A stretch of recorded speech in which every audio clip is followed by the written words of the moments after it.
Hello. +2 அக்கௌண்டன்சியில் சமச்சீர் கல்வி கைடில் நம்ம இப்போ எம்சிக்யூ பார்க்கலாம். ஓகேயா? எம்சிக்யூ. சரி, first MCQ. Companies not keep books on single entry system because ஏன்னு கேட்குறாங்க. அதாவது சிங்கிள் என்ட்ரி சிஸ்டமில் ஏன் வந்து கம்பெனிஸ் வைக்கக்கூடாது புக்ஸ் அப்படின்னு கேட்குறாங்க. ஓகே, அதுக்கு ரெண்டு ஆன்சர் இருக்குது. டேக்ஸ்னாலையா இல்லாட்டி லீகல் ப்ரொவிஷன்ஸ்னாலையா அப்படிங்கிறாங்க. ஓகே, டேக்ஸுக்கு வந்து ஒரு சிம்பிள் ஆன்சர் சொல்லணும்னா, நீங்கள் வந்திருக்க லாபத்துக்கு டேக்ஸ் பே பண்ணிட்டா டேக்ஸ்க்கு ஓகேன்ருவாங்க. ஆனால் லீகல் ப்ரொவிஷன்னா அந்த கம்பெனிஸ் ஆக்ட் இருக்குது, அக்கௌண்டிங் ஸ்டாண்டர்ட் இருக்குது, அதுக்கப்புறம் வந்து மற்ற ஆக்ட்லாம் இருக்குது, ஜிஎஸ்டி ஆக்ட் இருக்கும். ஸோ அது பிரகாரம் நீங்கள் புக்ஸை மெயின்டைன் பண்ணணும் கரெக்டாக. அதனால legal provision is more important. ஓகேயா? So the answer is legal provision. Companies cannot keep books on single entry system because of legal provision. Okay, அடுத்தது bills receivable endorsed are debited. ஐயோ, இந்த டஃப்பான question. Endorsed are debited to where கேட்குறாங்க. சரி, வரிசையாக entry பார்த்துலாமா? First நீங்கள் sell பண்ணுறீங்க, என்ன entry? Cash account to sales. Credit சேல்ஸாக இருந்தால் கஸ்டமர் அக்கௌண்ட் டு சேல்ஸ். ஓகேயா? அந்த கஸ்டமருக்கு நீங்கள் பில்ஸ் கொடுத்து பில்ஸ் ரிசீவ் பண்ணிடுறீங்க. அப்போ என்ன entry? Bills received account to customer account. ஓகேயா? அதுக்கப்புறம் நார்மலாக என்ன நடக்கும்? ஒரு 2-3 மந்த்ஸ் வெயிட் பண்ணுவீங்க, இல்லை பில்ஸை டிஸ்கவுண்ட் பண்ணுவீங்க. எதனா பண்ணுவீங்க? எப்பயாவது ஒரு தடவை அந்த பில்லை தூக்கி உங்களுக்கு ஒரு கிரெடிட்டாக இருக்கார்ல, சப்ளையர் இருக்கார்ல, அவர்கிட்ட கொடுத்துட்டுல, இந்தாங்க இந்த நான் தரணும்ல பேமெண்ட்டு, அதுக்கு இந்த பில் வச்சுக்கோங்க, ஒரு 2 மாதம் 3 மாதம் கழிச்சு என் கஸ்டமர் பணம் கொடுப்பார்.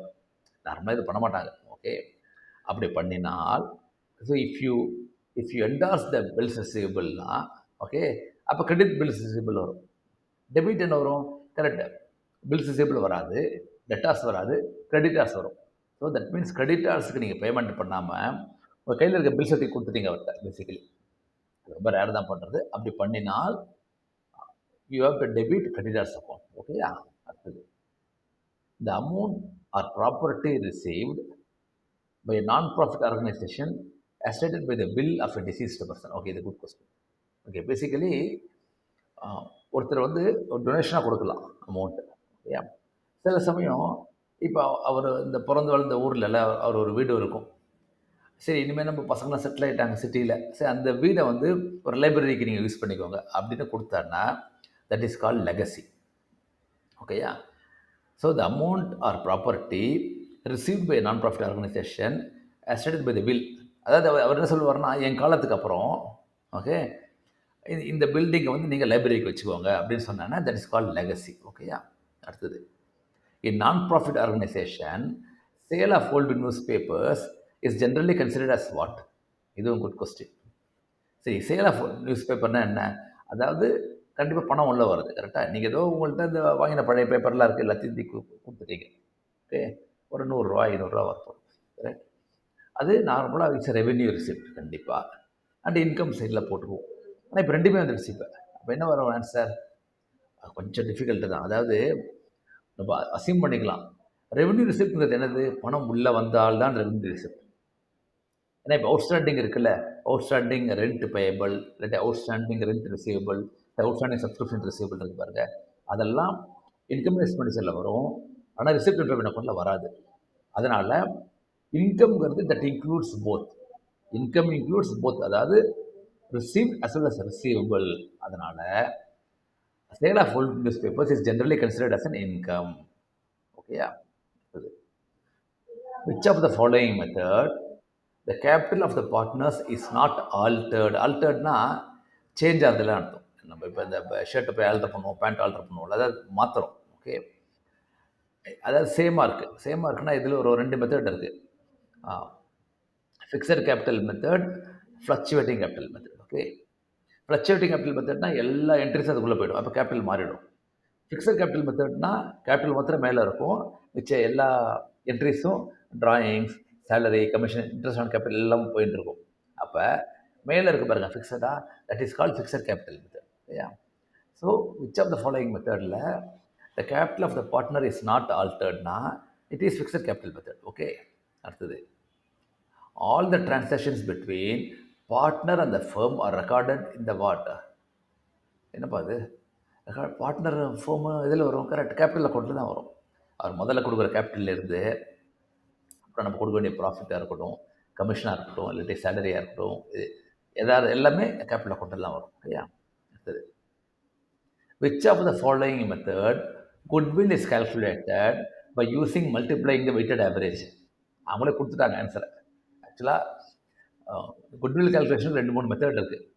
ஓகே, அதாவது average profit method, super profit method, weighted average method சொல்லிட்டு இவங்களே சொல்லிட்டாங்க. Multiplying by the weighted average ப்ராஃபிட்னா அப்போ இது வெயிட்டட் ஆவரேஜ் ப்ராஃபிட் மெத்தட் தான்.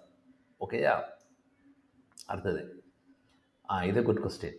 Self generated goodwill should not be shown இந்த வேர் அப்படின்னு கேட்குறாங்க.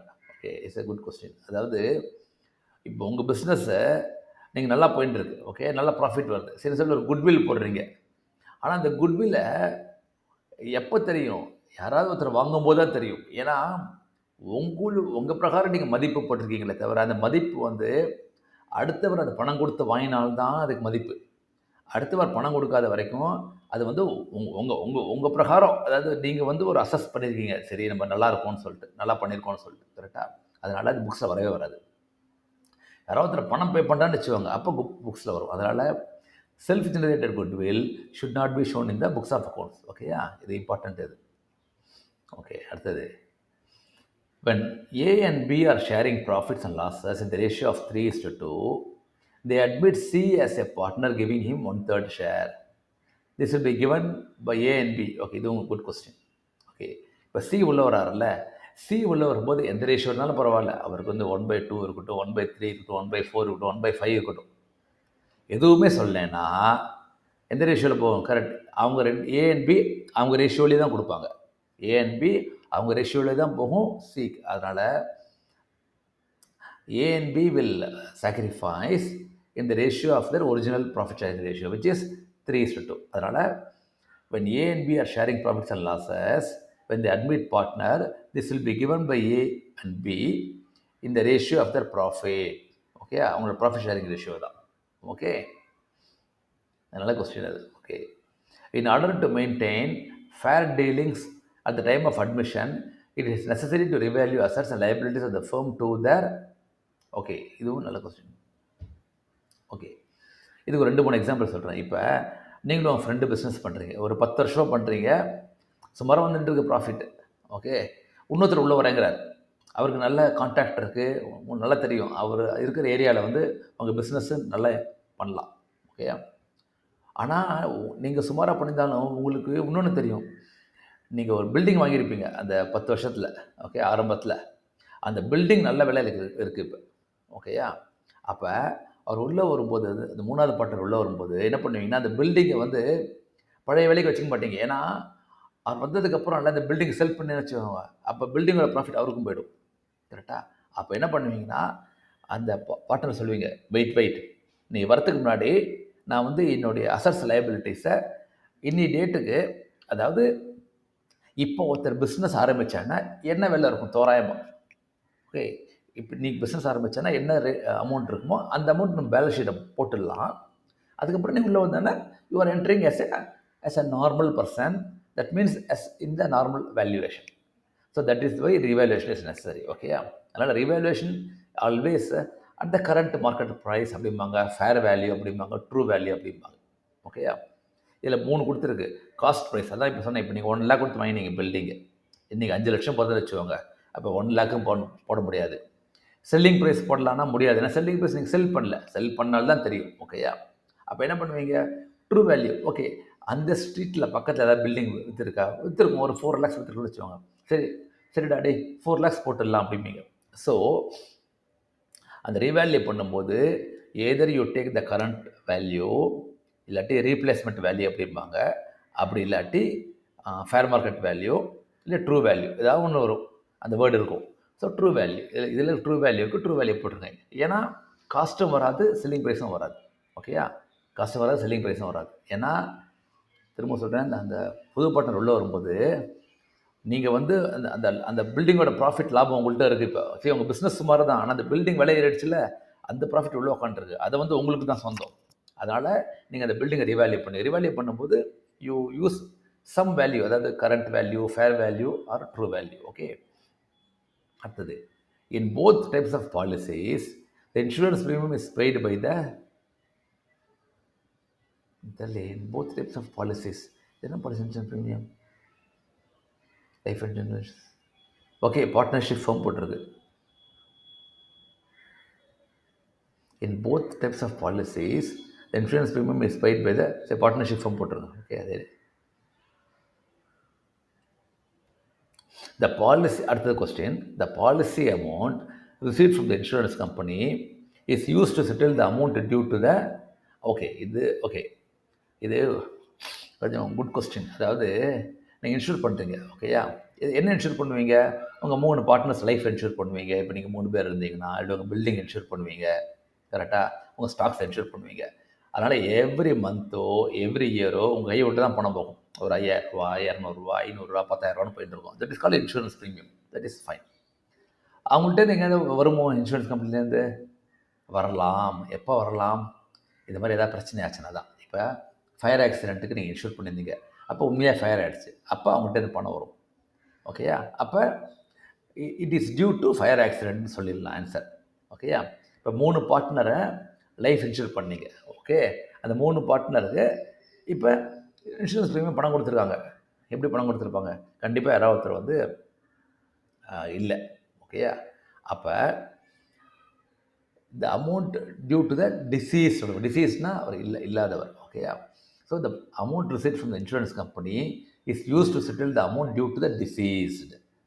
ஸோ இந்த 3ல் யார் போயிட்டாங்களோ, ஓகே, அவருடைய ஃபேமிலிக்கு கொடுக்கறதுக்காக தான் அந்த பணம் வந்திருக்கும். ஏன்னா இன்சூரன்ஸ் கம்பெனி பணம் எப்போ தரும்னா, கரெக்ட், ஃபயர் ஆக்சிடென்ட் ஆச்சுன்னா கொடுக்கும், ஓகே, இல்லாட்டி தெஃப்ட் நடந்தால், அதே மாதிரி பார்ட்னர்ஸ்க்கு எதாவது ஆச்சுன்னா கொடுக்கும், ஓகே? அதனால் இன்க்ரீஸ்டு பார்ட்னர்ஷிப் மீனிங்கே கிடையாது, பார்ட்னர்ஷிப் பட் வில் கிடையாது, டீல் கிடையாது. ஸோ டிசீஸ்டு பார்ட்னர், ஓகே, இது நல்ல கொஸ்டின். இது அடுத்தது, the capital of a company is divided into small units of, okay okay, இது நல்ல கொஸ்டின் வச்சு. அது அதாவது ஒரு கம்பெனி ஷேர்ஸ் இஷ்யூ பண்ணுறதா இருந்தால், ஓகே, இப்போ உங்கள் கிளாஸில் 50 பசங்க இருக்காங்கன்னு வச்சுக்கோங்க. ஸோ உங்கள் டீச்சர் வந்து ஒரு கம்பெனி ப்ரொமோட் பண்ணுறாங்க, ப்ரொமோட் பண்ணி எல்லாருக்கும் ஷேர்ஸ் இஷ்யூ பண்ணுறாங்க, ஓகே? அப்படியே ஷேர்ஸ் கூட ரேங்க் கார்டாக வச்சுக்கோங்க, ரிப்போர்ட் கார்டு மார்க் கொடுக்குறாங்க.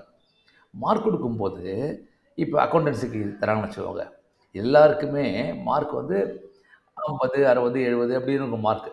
ஆனால் எல்லாருக்கும் ஆன் வாட்? கரெக்ட், 100 தான். இந்த 100 cannot be changed, correct? C, numerator வந்து, அதாவது மார்க் வாங்கினது வேறு வேறு இருக்கலாம், ஒரு பசங்களும் வேறு வாங்கியிருக்கலாம், ஓகே? ஆனால் எவ்வளோக்கு வாங்கினாங்க? 100 தான். So 100 is always constant for all the students, correct? அதே மாதிரி the capital of a company is divided into small units of fixed amount, okay? Fixed amount தான், என்ன அது மாறக்கூடாது. ஏன்னா ஒரு ஸ்டூடெண்ட்டுக்கு நீங்கள் வந்து 50க்கு 40 எடுத்த, இன்னொருத்தர் வந்து 20க்கு 15 எடுத்த சொல்ல முடியாது. எல்லாருக்கும் 100க்கு எவ்வளோ எடுத்து அதை சொல்லணும், ஓகே? Fixed amount.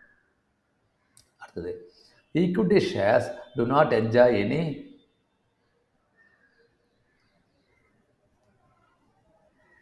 ஓகே, ஆக்சுவலாக ஓகே, ப்ரிஃபரன்ஸ் ரைட்ஸ். ஏன்னா ஈக்விட்டி ஷேர்ஸுங்கிறதே வந்து கம்பெனி லாபம் சம்பாதிச்சு அதை வந்து மீட்டிங்கில் வந்து டைரக்டர்ஸ் வந்து கொடுக்கலான்னு சொன்னால்தான் ஷேர் ஹோல்டர்ஸ் டிவிடெண்ட் வரும். அதனால் அவங்களுக்கு ரைட்ஸ் கிடையாது, ஓகே? அதனால் do not enjoy like preference shareholders, okay? Preference share ஹோல்டர்ஸுங்கிறது வந்து கண்டிப்பாக அவங்க டிவிடெண்ட் உண்டு அவங்களுக்கு, சரியா? அடுத்தது, comparative statements and trend percentages are examples of, okay, good. இது ட்ரெண்ட் ஹரிசாண்டல் அனாலிசிஸ் போட்டுருக்கோம், அதாவது examples of horizontal analysis. Comparative statements, அதாவது ஒரு ஸ்டேட்மெண்ட் கம்பேர் பண்ணுறீங்க, என்ன பர்சன்டேஜ் எடுக்கிறீங்க, ட்ரெண்ட் கிடையாது அந்த இடத்துல word. Comparative statements and share of percentage, ஆக்சுவலாக பர்சன்டேஜ் ஆர் எக்ஸாம்பிள்ஸ் ஆஃப், அதாவது ஒரு பேலன்ஸ் ஷீட் இருக்குது, 3 ஐட்டம்ஸ் இருக்குது, கேபிட்டல், ஓகே, லோன், லைபிலிட்டி. இந்த 3த்தையும் நீங்கள் 100 பேஸ் பண்ணி போட்டுறீங்க, அதாவது 50, 30, 20 அப்படி போட்டிங்கன்னா they call share of percentages are examples of horizontal analysis, அப்படி போடுவீங்க, ஓகேயா? அடுத்தது, preparation of common size statements and computation of ratios are examples of vertical analysis, okay? Okay, correct. Common statement and ratios are examples of vertical analysis. Okay, so ரேஷியோவாக இருந்தால் vertical analysis. Okay, trend பர்சன்டேஜாக இருந்தால் horizontal analysis. ஓகேயா? அடுத்தது sir next கிளாஸில் கொஞ்சம் சொல்கிறேன். Okay, thank you.